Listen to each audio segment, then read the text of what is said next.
thank you for joining us. We are meeting today to talk about Two-Spirit identities and expression. I want to start by acknowledging the land that we're meeting on, Mi'kma'ki, and the importance of building relationships, connections, and respecting each other and the land that we're on. And the importance of protecting the water, especially with everything that's happening right now between pipelines and what is that motor fan piece? The motor fan piece? Yeah, they were building, I'm sorry. They're building like a blockage to take water energy, but they haven't put proper gates in front of them to stop fish from being caught up in the panels. And it's something we're fighting for in the importance of keeping our fish for our communities to be able to continue eating. It's a smaller base project. I wasn't sure how big of a news thing it is. Please remember to learn more about the territory that you're living on and the treaty that oversees the area. Sometimes they're not upheld as much as they should be. And to bring space to the other people I'll be sharing this wonderful conversation with, would you like to introduce yourself? Yeah, so my name is Kassidy Bernard. I am from Wagahoma First Nation. My pronouns are they, them, or negum, which is in Mi'kmaq. And I'm just really excited to be here with all you fine folks. Hi, my name is Calen Sack. I use they, them pronouns. I am Two-Spirit, non-binary. I currently work as the BIPOC Support Services Educator for the Youth Project. I have ties to Sebago-Negedy. It is my reserve. I grew up in Indian Brook Reservation with my sister Ariel Twist, and we're also from Saskatchewan in George Gordon's reservation.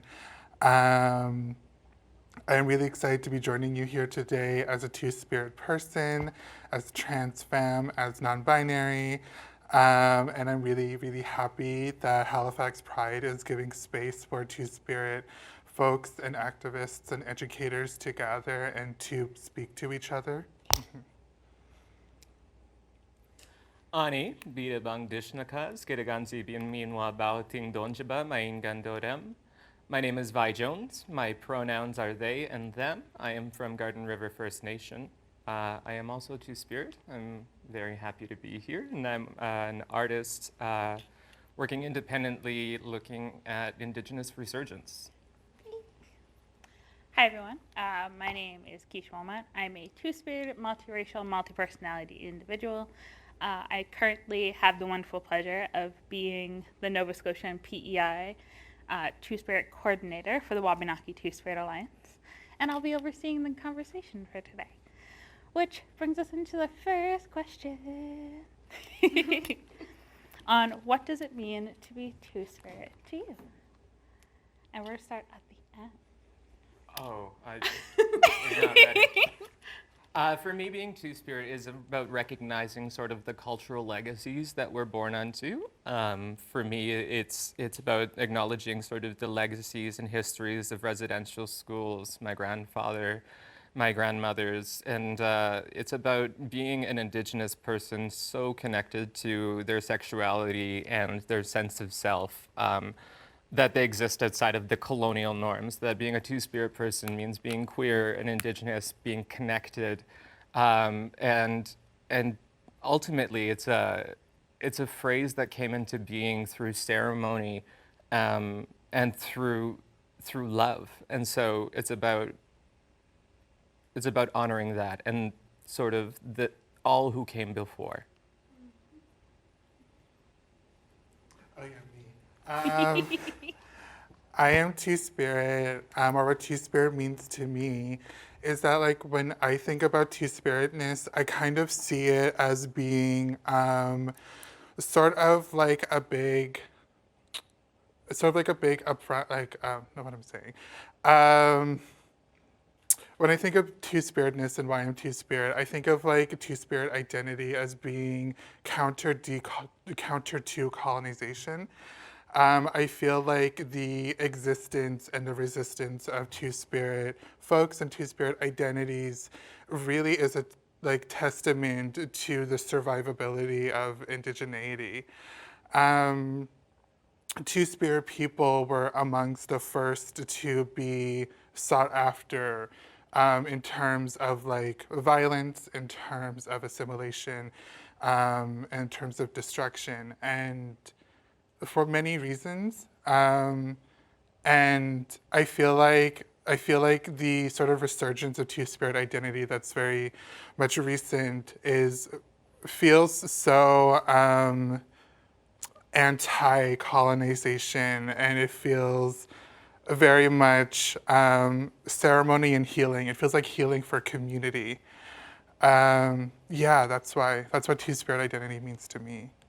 Yeah, I mean, I really agree with what they were saying because I feel like Two-Spirit is kind of an umbrella term and it helps unite people, but then also we all are very so much unique in our nations and then our individuality.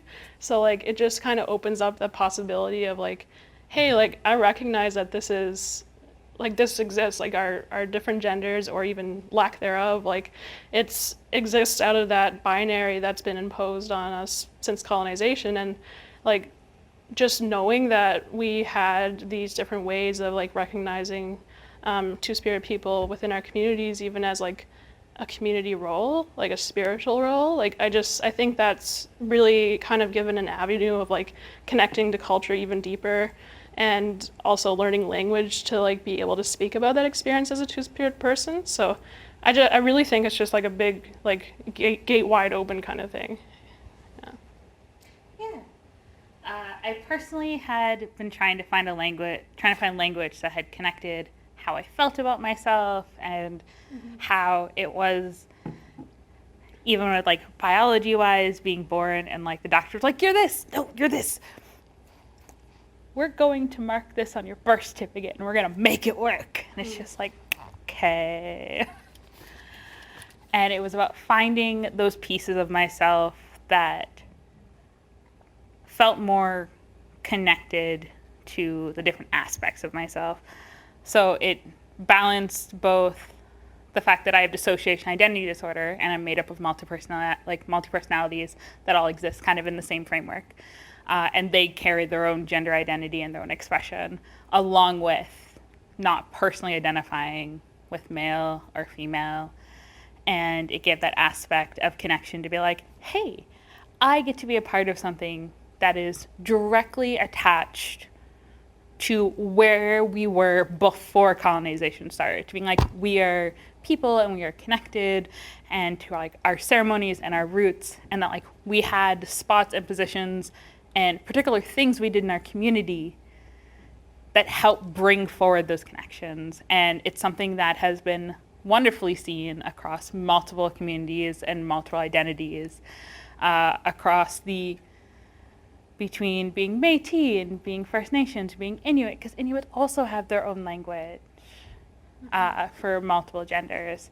And I just think it's really fascinating on the fact that it was such a deep part of our cultural-based practices, this idea of being outside of what colonialism has now deemed the boxes of gender for the binary framework. Does anyone have any additional comments they want to add now that everyone has had a chance to initially answer the question? Yeah, I was actually going to touch on what you said, Calen, about how Two-Spirit people were targeted first during colonization, and I'm just thinking about how realizing that and learning about that is just it recognizes and acknowledges the tragedy of, and the horrible acts that have come upon our ancestors, and it feels very respectful to be okay, I see you existed before, and we're witnessing that, and I think helps to prevent that erasure of them and their identities. So Yeah, I remember watching the documentary film Two Spirits, which was about a boy who was a Two-Spirit teenager who was murdered in the States. And I remember moderating sort of like a film discussion on it. But there was this one moment where there was this Two-Spirit community member who was talking about how I believe it was like conquistadors or something French, when they came over, would gather like visibly Two-Spirit people and like dig out these pits in the ground and throw the Two-Spirit elders, community members, healers into these like pits with like wild animals and wild dogs to be like mauled alive by like in front of their community. And I think like of that as being sort of like the first time this community would ever witness their like healers being viciously attacked by that. Because who would imagine going to like a doctor and just like throwing them in to be killed by animals in front of community? Who would think that could happen? And like to our people, Two-Spirit folks were, I always like call them like the popular kids at the table. Like they were, whenever like I give a workshop, I'm always like, yeah, Two-Spirit folks were like the popular girls. They were cool.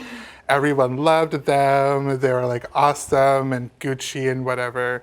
And you know, that kind of treatment is like so jarring. It's so like shocking. You could only imagine what that does to community.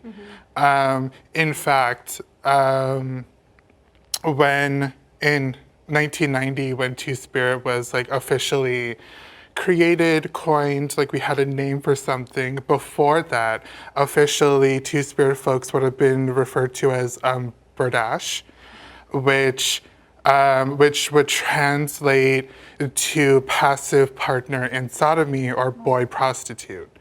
And like that was something that was common to call Two-Spirit, trans, queer individuals.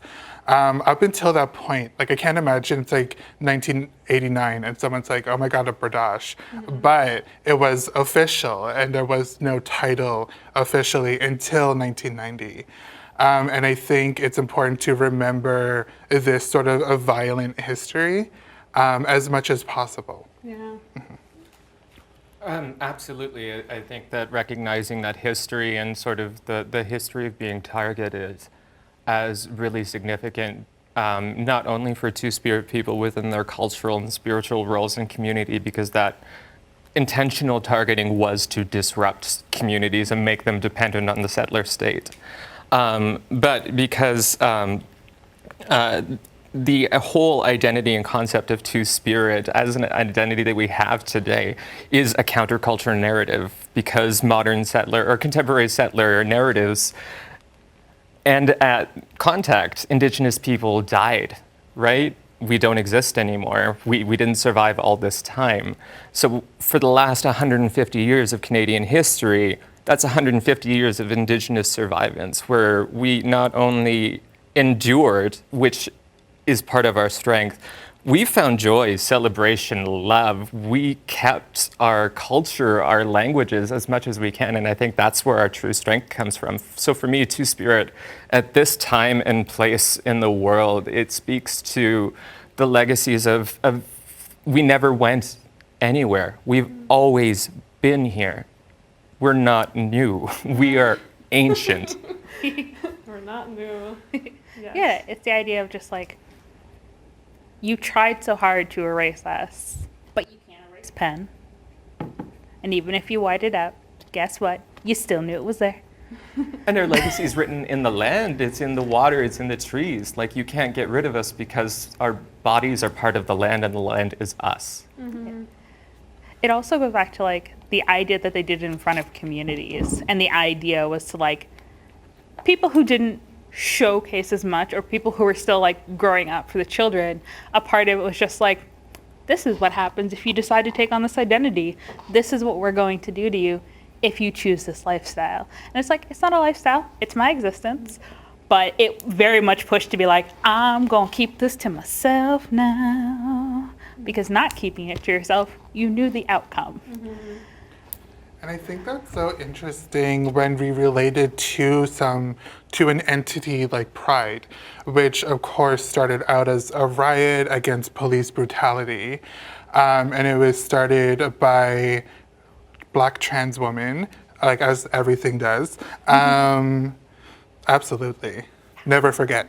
I'm just like making sure everyone's in check. But I think like that history is so interesting when related to something like Pride, because on this land, on Turtle Island, like men loving men was like already fine. People being gender variant was cool. Being trans was, you know, whatever, do what you want to do. We still love you. You're still community. We see important things for you.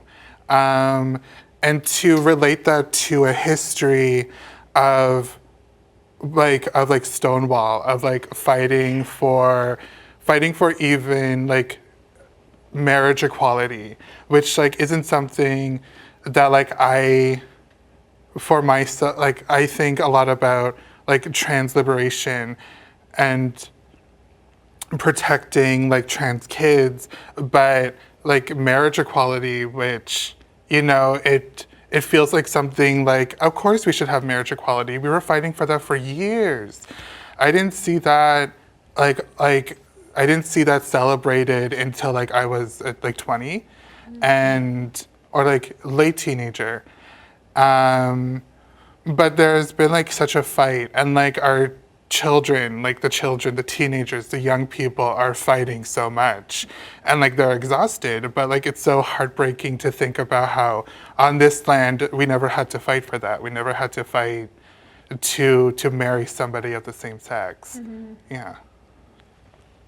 It's definitely that like sharp contrast of just like love has always been love, and your existence was always valid and always real. And then structures came in and said, hey, you're easier to control if you fit into the following boxes. So therefore, if you don't fit in these boxes, we will remove you, because these boxes are very efficient at keeping people in check.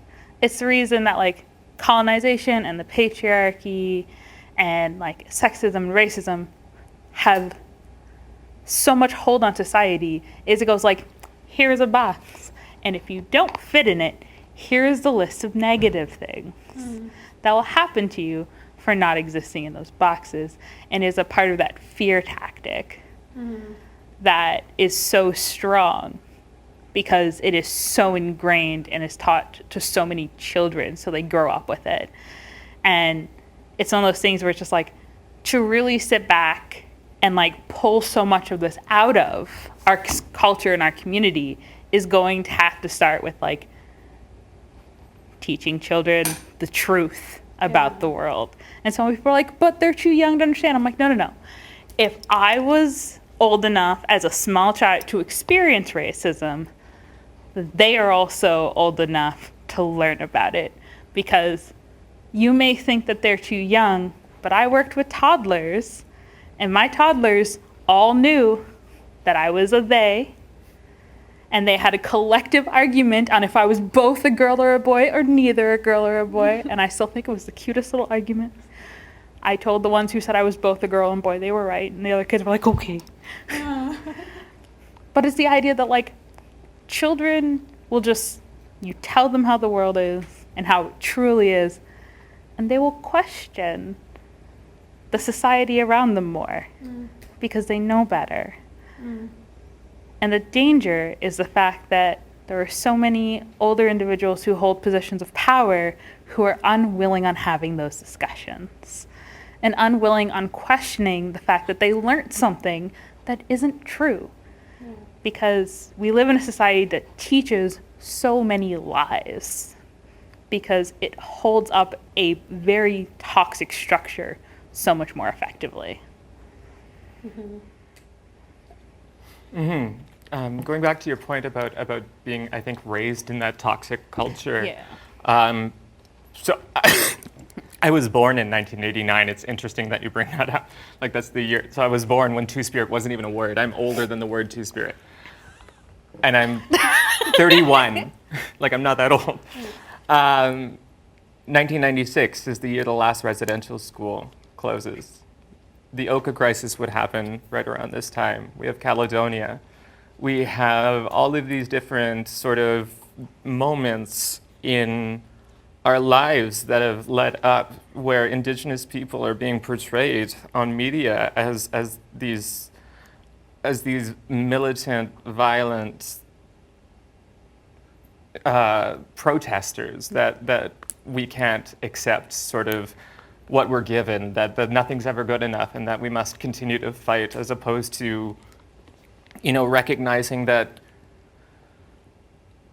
yeah, there are legacies here that a lot of settler folks, I think, don't know the histories of. We're currently over 1,500 bodies have been found at school. And like in Sault Ste. Marie, where I'm from, Algoma University is a former residential school. There's a graveyard on site that has marked graves. So we knew that there was 6,000 buried children before the unmarked bodies came out. So these are just increasing numbers. We also have the numbers of missing and murdered Indigenous women. We have the statistics that come out that we're facing Two-Spirit people are some of the most marginalized. Like, everything that is coming out tells us that the world is against you, and that the only sort of reward for being Two-Spirit is your obliteration, is your oblivion, is your death, or your erasure, because erasure is worse than death. I mean, but I really wanted to acknowledge sort of that narrative that we are at a point in time where we've only been able to go to university as Indigenous people within the recent years. We've only been able to have voting rights. You've only been able to marry a non-Indigenous person as an Indigenous woman and maintain your status for less than 30 years. It has not been a long time. We have not had these rights for a long time.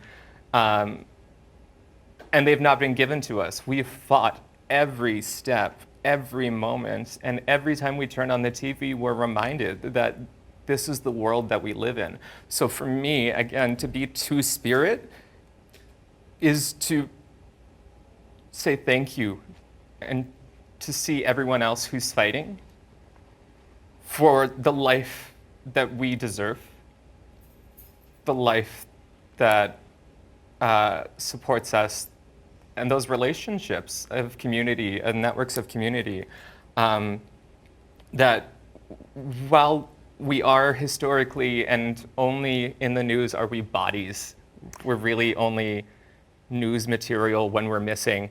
We're at a point now where that needs to stop. Like, we have so many amazing Two-Spirit people in the world today making amazing art, amazing work, and we should be celebrating and loving all of them while we have them.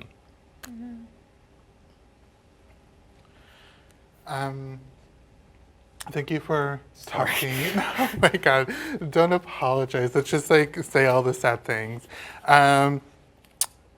Yeah, when news came out about the 215 children's bodies that were found, I had just finished work, and me and my sister were just looking at the news, and it was really hard, of course. And then that's when Youth Project, we decided to plan a healing and grieving space.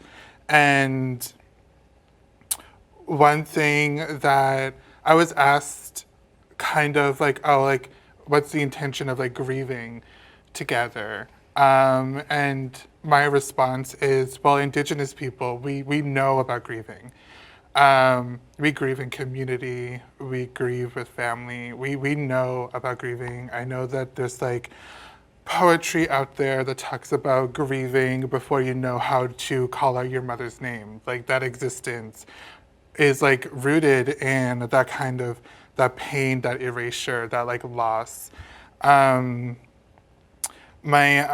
sister and I, when the 751 bodies were found in Saskatchewan, that was like really hard, and like I noticed there was a lot less attention brought to like that, like when that news came out.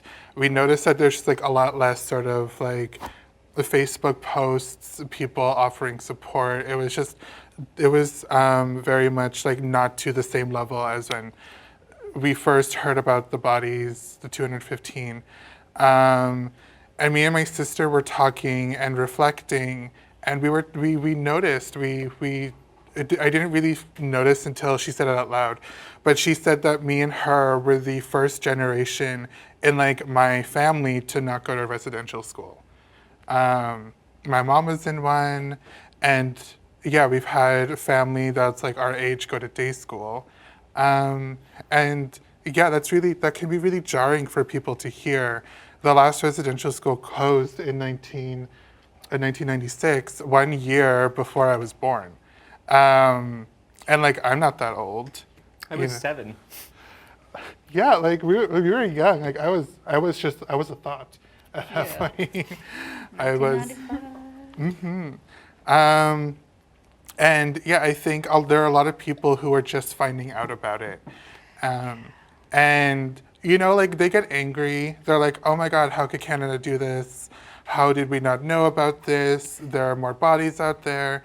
And, you know, everyone wants to reach out to Indigenous people to see how they're feeling, to ask, to like offer support. And like for us, we knew that there were more kids' bodies out there. We never stopped. We never were just like, oh, that's it. You know, the kids came home or they didn't. We knew there were more bodies, like behind the schools, under the schools, off trails, in the river, under trees. They're out there, and they're still out there. You're probably never gonna find them all. And like we knew that. I don't think I was surprised. It was just really painful. Yeah. I was trying to talk about it, like how it felt like hearing everything happening, and this, like, my reaction was kind of to shut down, and like I was like, I don't even know how to feel, like, and I had the same thing. I was like, I'm not surprised, like, but I also feel like there's shock to my body, like it's just like it's hitting me almost, and I think like there was that re-traumatization, like we know that like they were there, we just didn't like have that kind of confirmation, I guess, in that way. I guess all the settlers coming forward being like, did you know? Did you know? It's like, And yes, of we've been course I telling you knew. for years. Honey, I knew. It was definitely one of the things that, like, because of my positioning with my work, a lot of like large businesses have like worked with Wabanaki Two-Spirit in the past around queer, like Indigenous like topics and that, and like the sea of emails I got from people being like, did this, and I'm like, hi, hello, yes, I grew up in a reservation where, like, as a small child, I spent like a lot of my time sitting at the foot of elders listening to stories, which meant every once in a while, if like they were really sad during story time and like everyone else was off playing and you asked too many questions, you found out things your ears were like, I'm gonna go cry now. And so, like, yes, of course we knew. We've been asking you to like let us check the grounds for years because you've deemed them as private locations, so we couldn't search them, and you refused to search them, and they're just now being searched. And what we're finding is the amount of bodies that were buried in this way. This doesn't include all of the medical laboratories, because a lot of the testing in that were done outside of residential schools, and like we don't even know how many of those there were.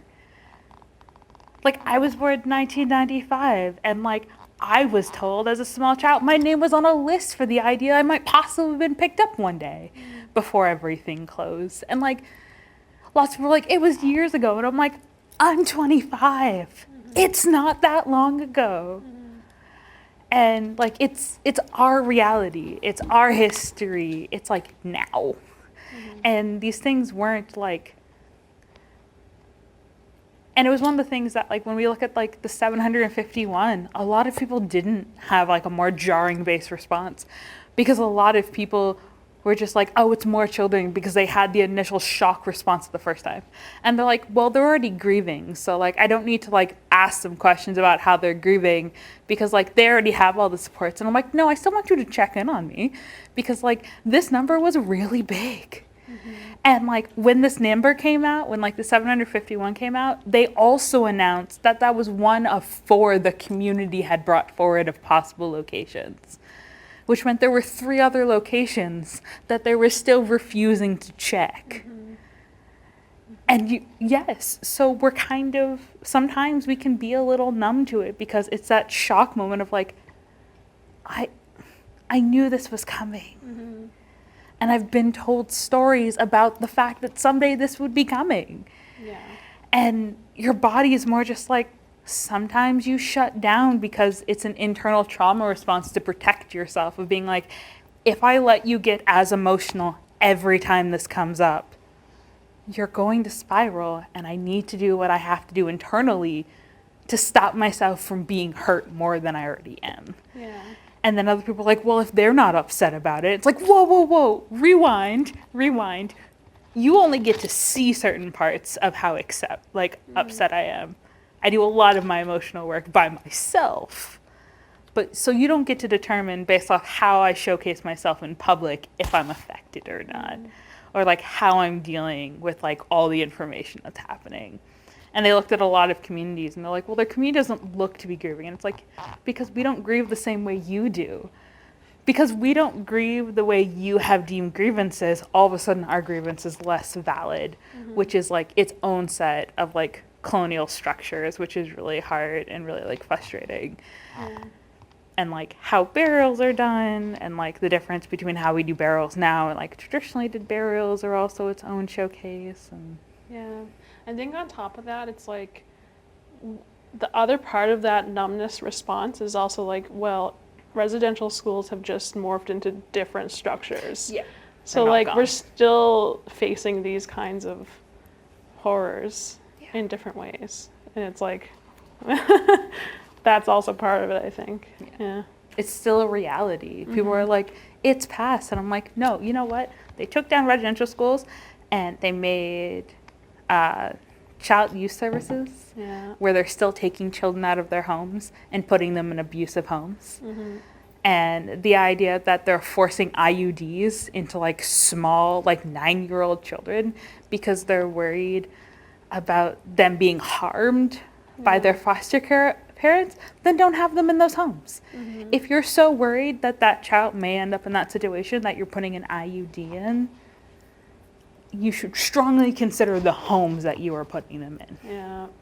Yeah. That's not how you solve the problem. That's not how you protect children. And as like, my youngest sibling is adopted, and we went in to like go see them on the first day to like go meet the family that we were adopting him from. And this poor little girl looked me in the eyes and asked me if I was there to take her to the park and then bring her home like everyone else had, because she'd been what is known as test drived so many times. She understood that random strangers were going to come pick her up and take her out for the day and bring her home because she wasn't the right fit. And that broke my heart because that's so many children's reactions to the world.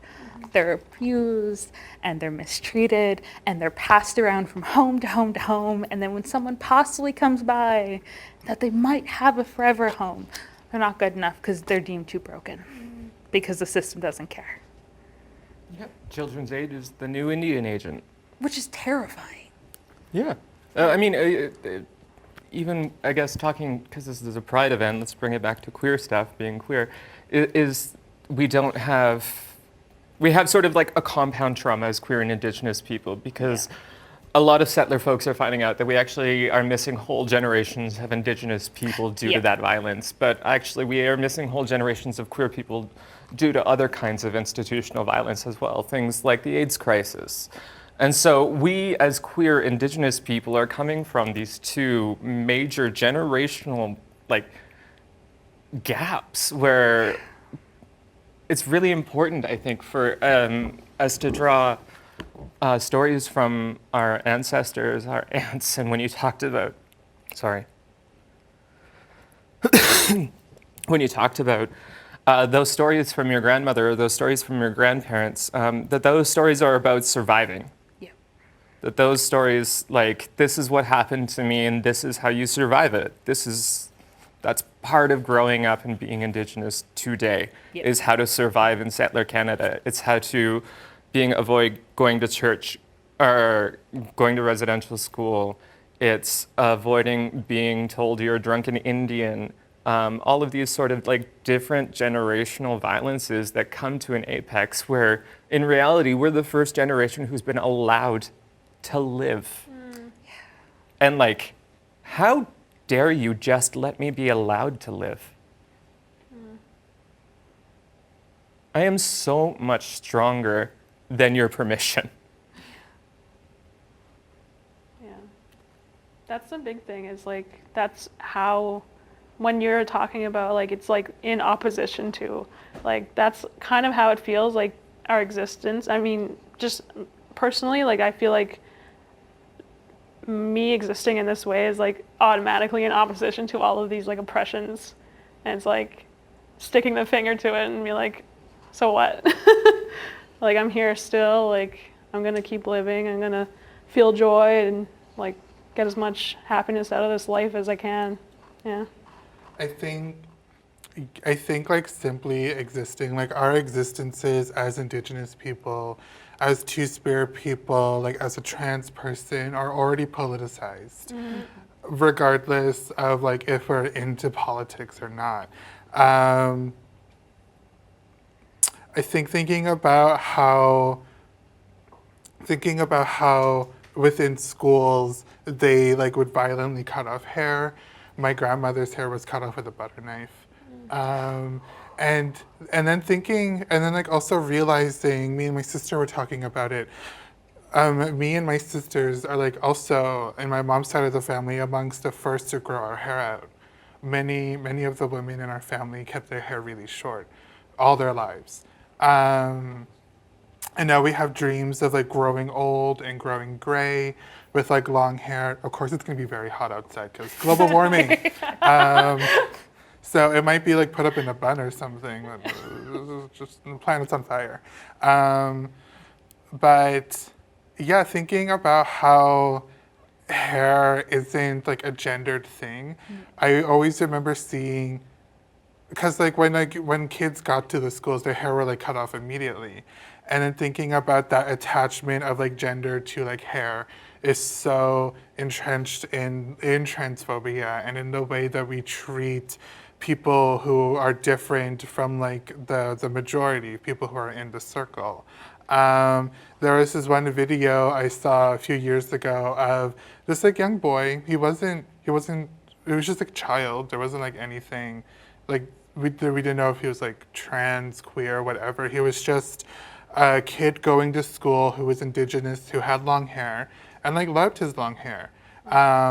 But like, of course he was bullied for it. He kept on being called like names, being called a girl, asking why his hair was so long, if that's like what girls do. And like in secret, he cut all his hair off. And then like when the realization hit him of what he had done, he was just grieving. He was crying, he was sobbing, and so was his mother. They were both so hurt that this sort of colonial narrative pushed her son to cut off all his hair, but it had nothing to do with gender or gender performance or gender presentation. It was just his hair. Yeah. It was like this separation point of hair had just been, it was a way of honoring and a way of holding space, and to trust someone enough to braid your hair was a really big thing, and to build relationships around the person who helped you take care of your hair was a bonding experience. So to have the stranger come in and have such a violent like response and such a violent action towards something that had been based off care and love and bonds stripped from a lot of children. It's just like oh, hi, hello. You've taken something that to us wasn't gendered but to the Western settler world is very highly gendered. And you were so mad it didn't fit in your box, you did whatever it took to remove it. And like, there's still children now dealing with it. And like, it's a like fight in the military for Indigenous individuals to like be able to grow their hair out, because your hair is supposed to be super short for like safety reasons. And it's definitely become, especially when we look at Indigenous individuals who are darker skinned or Afro-Indigenous people and like their relationship around their hair, I was very quickly masculized for my hair. And it was just like, if my hair was too short or too long, it was wrong. Because if my hair was too long, it took too much to do. Because my hair is curly and thick and takes a lot of attention and requires more moisture and things. But there were things that like traditionally in my culture had ways to take care of it. But because the Western world had demonized all the ways in which I could take care of those aspects of myself, they were deemed they rather had to be removed or straightened. And then it became a new demonization for like Native individuals who were born with straight hair, on the idea of like, oh, you must treat your hair. And it's like, no, that's naturally how their hair grows. And they're not changing themselves to fit like Western beauty standards, which has also like massively changed the way in which two-spirit people exist in the world, because it's this outline that if you don't want to fit into a male or female binary, or you want to showcase being queer in any capacity, you're supposed to dress a certain way and like showcase your clothing a certain way and do your hair a certain way. And it's like, my gender expression has nothing to do with my gender identity. And they don't have to be attached, and they don't have to be one thing. And your concept as a Western world that when you look at me, you should be able to say what I am, ignores the fact that I am a person and not an object on a wall. You can look at a painting and say, yeah, that's a painting. But guess what? I'm not a painting. But I was hoping to move the conversation around the importance of seeing ourselves in the world around us and seeing other people who have succeeded, and seeing the importance of two-spirit representation and celebration of our existence as a part of the pushback to be like, yes, we are here and we're proud to be here. And our existence may be political based on the fact we exist, but we're going to continue existing because we choose to. And we're going to continue existing in spite of everything you say about the fact we shouldn't exist.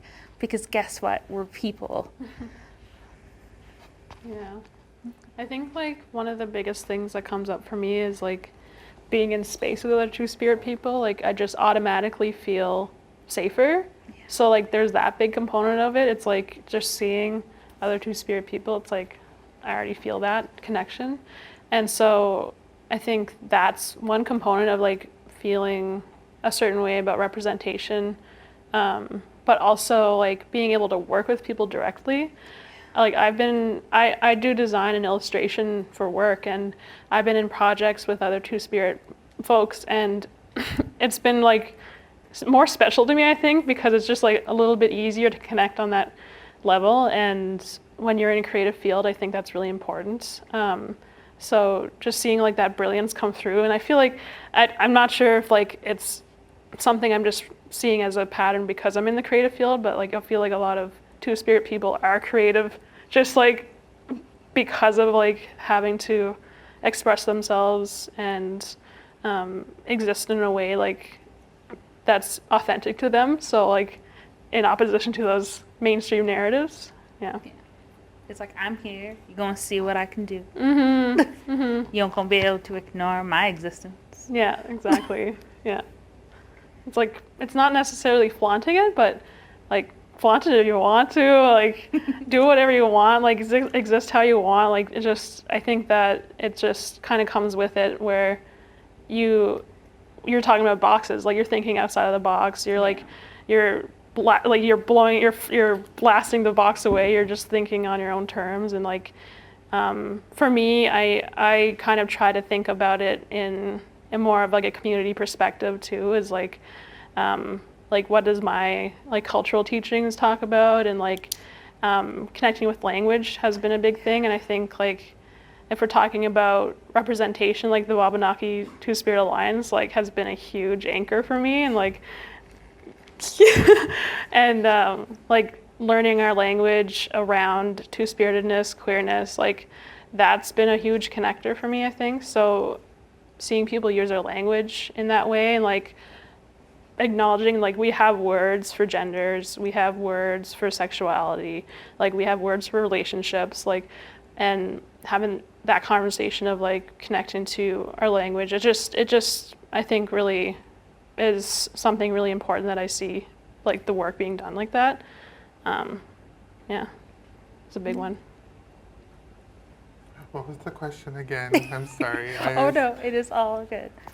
We're looking around the importance of like celebrating us and holding space for us and representation on the ideas that, because so long throughout history they have tried to erase us, and the idea that in modern day there's so many of us who have like stepped forward to be like, no, I'm not going to sit here in the shadows. You're going to see me. You're going to see my work. I'm going to exist. I'm going to showcase all parts of myself. And if that's not okay, then there's another lane, because I'm still going to be me.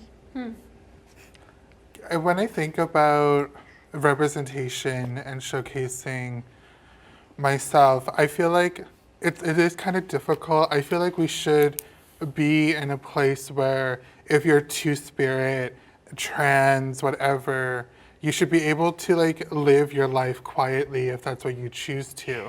I feel like being, like my sister is Ariel Twist, and if you don't know her, Google her. Like seriously though. Does she have a Wikipedia page? She has a website. Twitter. She has a Twitter, she has a website. Send her money.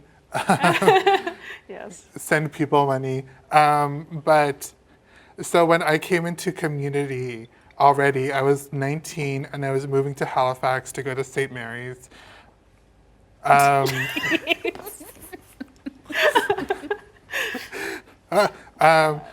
I was going to St. Mary's, and so when I got here, community was kind of waiting for me, which was like really special. And I know not a lot of other young Indigenous kids in general get that. But that's like another conversation. So when I got here, I was already kind of had people who knew who I was, but I wasn't identifying as non-binary yet. But when I was 20, that's when I transitioned or started my transition, and I was still in school. And I feel like simply by existing as a trans person, as a two-spirit person, and as a Mi'kmaq person who is Indigenous to this land, I was highly sought after by a lot of just like different people. Like within the school, there were people who, like people I consider mentors who were like, you should join this thing because I think you're going to find community here. Mm-hmm. And I did. I didn't find other Indigenous people for a while, and like other trans people, but I was able to find a group of like racialized students that I felt safe around. Mm-hmm. However, when you're that young and then people are starting to see you and your identities, they want you to do work immediately. They want you to moderate stuff. They want you to speak at things. They want your perspective, and they want your like lived experience. And that it's really hard to be that young and then have so much pressure on you. And it is because there is no representation and there is no one else doing the work that we do. So that's why two-spirit people and Indigenous people that you know are so exhausted. Mm-hmm. They're tired because they're doing so much damn work. And that's tea. That's the truth. Yeah. And I could go on, but I want to give you a chance. I want a month vacation. You're right. Absolutely exhausted. Absolutely right. For me, working and seeing other people sort of live their two-spirit authentic lives is so refreshing, because it's that sense of kinship that I know that I don't have to explain to you my gender, how I feel about being called an Indian, or how I feel about turning on the news these days. Yeah. I understand, you, on all of these levels, just by making eye contact, we understand each other. And that doesn't really happen. in queer communities or in other Indigenous communities that don't have those sort of queer spaces. And for me, there's sort of like this myth of this self-actualized like queer person who's so into their own identity that like simply being themselves screws over the patriarchy, screws over the system, and like not recognizing like just to get to that point as an Indigenous queer person takes a monumental amount of support, strength, struggle, and we don't always get there. So like for those of us who are here and are tired, we have to live our lives as people, and as Indigenous people, that means being responsible to our communities, being responsible to those networks of relation we're born with. It's being responsible to the treaties that were signed before the treaties that made Canada. We have responsibilities to the land, our non-human kin, generations born, unborn. And part of being Two-Spirit is being connected to all of that as well. I always say that like I personally don't have a lot of aspirations. Like it's kind of funny. Like if anyone knows me and like my family, they know that like me and Ariel are very busy, and we've been very busy since we got to Halifax. But like I like do a lot of work and all the things, but like for me personally, like I don't want to be famous. I don't think I want to write a book. I kind of just like want to like live in a house and like wear long cozy cardigans and make a lot of coffee and like have my like nibblings over. Like I don't want to be like successful. You know, it's like weird to say that, but like I just want to be cozy. I like don't want to be so much of like a representation or poster child or what have you, but like it kind of was just it's just like a long time of like within my youth of people just like needing my identity. It's that part of like always having to be on, and because there's just, when you look around, there's so many people looking at you to be like, well, what is the perspective? And like, because there's so The perspective. the perspective, because it's the idea that a lot of the world is just like, here's a checklist and you fit out of the checklist, so we're going to bring just you on, and now you have to talk on all of these parts of your identity, and if you miss any part of it, then that community all of a sudden doesn't have representation, which is very stressful on an individual level. Like I have sat on so many boards where I'm like, oh, I am your Black individual, I am your Indigenous individual, I'm your person with disabilities, like I'm your queer representation. I realize you noticed I checked a lot of boxes and you didn't get anyone else who also fit those boxes. Hi, hello. I'm gonna be talking a lot in all of these rooms.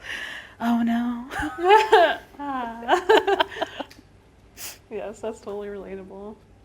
I think like the big thing about what you were talking about, like wanting to just kind of be and like have your life, like I think I relate to that a lot too, and like, but also this like other voice in my head is like, and then you have like this sense of responsibility almost, like for me, and I was like, I think it's because when it comes to like my Two-Spirit identity, I also heavily connect it to like my role in the community, and then that connects to when I was younger, I received my spirit name, and the elders explained to me that like I was supposed to be a healer. I was supposed to like be able to be there for people and listen to them, and I'm like, okay, that's my responsibility. So it's like I also feel that pull to like want to be there and in community. So like I think there's, with those kind of pulling me both in directions, it's like I need to learn how to balance those truths at the same time. So there's also that side of things. It's like that really like there's pressure, like public, like mainstream pressure, and then it's like the pressure of like my community and like feeling very responsible to be within community. Yeah. And for me, that's so much caught up between the pole between colonialism and just being indigenous, right? Yeah. It's just the colonialism, the capitalism is pulling on you. You're not making enough work. You're not doing something unless you're doing something productive. Rest doesn't pay your bills, especially. We need to recover as people who experience an exorbitant amount of trauma. But also talking about our community responsibilities. I had a similar experience where when I received my spirit name, I was given sort of like the meaning behind it, the responsibilities I was called to, and then I have to reconcile sort of the way I know I am and sort of the way I know the world as an Indigenous person, and then walk through the world with my imaginary $20 bills trying to convince everybody else that this is worth money. Yeah.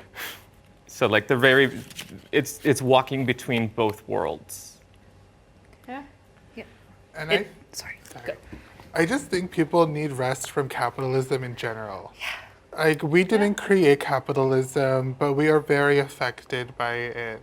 And everyone's affected by it. And it's like not doing us good.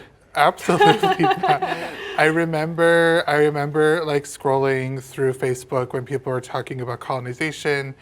I remember this one comment talking about how like without colonization, we wouldn't have like all the things we have today. And I was just like, and you know what? The planet is literally on fire. Our global warming is real. Like, you can't tell me that colonization made things better when I'm scared to have children because I don't want them growing up in like a flooded city. Yeah. Hard relate. Hard really, and it's sad. Yeah. It's really sad and scary. Yeah. Well, because it's that additional outline to be like, so one, you have to be on all the time because capitalism demands you're on all the time, which is exhausting. And then they also look at us as queer people. We're like, well, you also have to express your gender the way that, like, in a way that we deem acceptable all the time. So, like, you're second guessing every step. You get up in the morning, you look at your closet, you go to get dressed, and then it's just like, well, is it queer now? It's just like, is someone going to look at me and like see who I see myself to be, or are they going to look at me and see someone else, and then I'm going to have to correct them on the idea?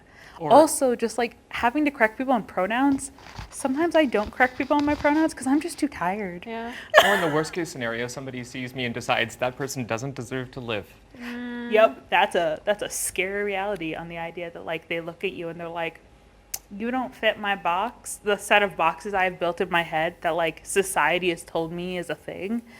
And it is easier to remove you than make a new box, like make a new category. And it is daunting and terrifying how many people, like, there was a thing that happened in the UK recently where there was a white supremacist group that had a scoring system that you could submit all of the violence you did to people of color and you were given points, and the biggest amount of points had a reward. That is a terrifying thing that is happening in modern day society. That we're points like a video game. And that is so scary. Like murdered and missing Indigenous women and like two-spirit individuals, and like the Thai project for murdered and missing men, boys, and two-spirit individuals. And the idea that like so many people, especially like, even when you report it to the police, those numbers, they don't keep. And like we as community keep them because we're like, we know who's missing. But like we can't gather all of the different small communities together to collect numbers sometimes, because sometimes we got the number and then it's changed because it's gotten bigger. Also, how are we supposed to call the police when they're the ones also killing us? Yeah. We have no one. No. We have each other. Like we know that police brutality exists, and we know that Indigenous people get attacked and driven off in the middle of the night to random places to freeze to death. Yeah. We know it happens. So like who's supposed to find these people? It's us. Yeah. And so what does that mean for us? Yeah. Like, as people who have to live in the world, I assume, eventually all of us ideally get older and maybe reach old age. A dream. Yeah. But like, then what? It also shouldn't have to be a dream. We shouldn't have to be like, I am fighting to get to be able to like sit in a 1-story bungalow home and be able to like bead without a camera over my shoulder and like wanting to live a happy, quiet life all of a sudden is just existing and living. There's constantly people who are like, nah, it's not worth it. You don't deserve it. It's like, why?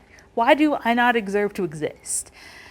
And it's built on so much hate and bigotry, and it's just like, I must very carefully choose what spaces I get to showcase my existence in, because some spaces existing will have my head.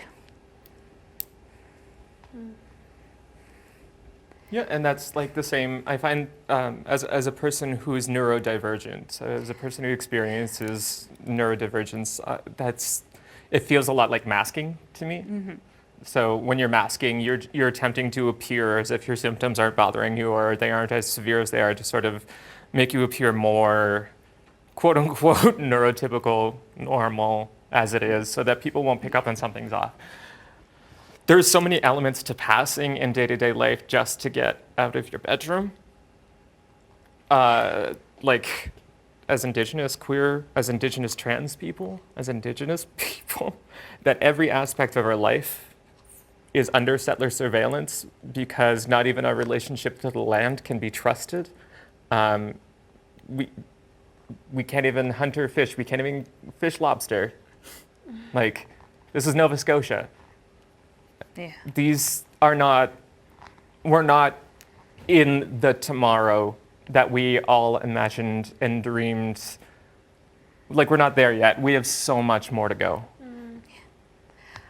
I am so sorry to have to wrap up this conversation, because there are so many more aspects to this, and we have barely scratched the surface of even the topics we have discussed. And it's why it's important to give space and hold space for these kind of conversations continuously throughout the year, and not only during Pride, as a part of an ongoing both educational system and society-based conversation. Because these things don't happen behind closed doors. These are active things we are worried about and afraid of, because the society around us says, no, you don't get to. And because all of this, everything here is possible because it's on Indigenous land. Yeah.